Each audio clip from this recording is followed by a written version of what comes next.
আসসালামু আলাইকুম ওরহমতুল্লাহি ওবারাকাতু। সুপ্রিয় শ্রোতা, আজকে যে কথাগুলি আমি বলতে যাচ্ছি খুব গুরুত্বপূর্ণ বিষয়। যে আমরা অনেক সময় নামাজে দাঁড়াই, কিন্তু নামাজের কাতার সোজা করার ব্যাপারে গুরুত্ব দেই না।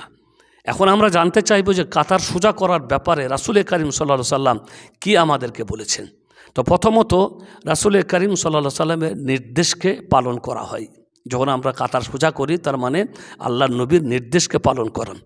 রাসূল করিম সাল্লাল্লাহু আলাইহি সাল্লাম বলেছেন, ইদা সাল্লাইতুম ফাআকিমু সুফুফাকুম, যখন তোমরা নামাজে দাঁড়াবে তখন তোমরা কাতার সোজা করবে। মুসলিম শরীফের হাদিস। তো আল্লাহর নবীর নির্দেশকে আমাদের পালন করা হয় যদি কাতার সোজা করি। আল্লাহ নবী বললেন যে নামাজে দাঁড়াবার সময় তোমরা কাতার সোজা করবে।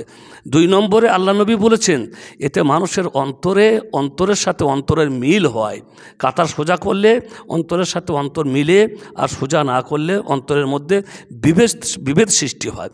নবী করিম সাল্লাল্লাহু আলাইহি সাল্লাম বললেন বুখারী মুসলিম শরীফের হাদিসে, লা তুসাউউনা সুফুফাকুম আও লা ইউখালিফান্নাল্লাহু বাইনা কুলুবিকুম বাইনা উজুহিকুম, তোমরা অবশ্যই কাতার সোজা করবে, তা না হলে মহান আল্লাহ রাব্বুল আলামিন তোমাদের অন্তরকে পরিবর্তন করে দিবে, তোমাদের অন্তরের মধ্যে বিভেদ সৃষ্টি করে দিবে। তাহলে বুঝতে পারলাম যে নামাজে দাঁড়িয়ে কাতার সোজা করার অনেক গুরুত্ব আছে।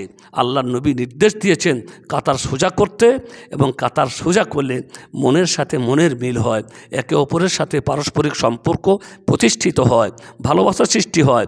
আর কাতার সোজা না করলে আমাদের মনের মধ্যে বিভেদ সৃষ্টি হয়, যা আমরা মুসলিম শরীফ এবং বুখারী শরীফের হাদিস থেকে জানতে পারলাম।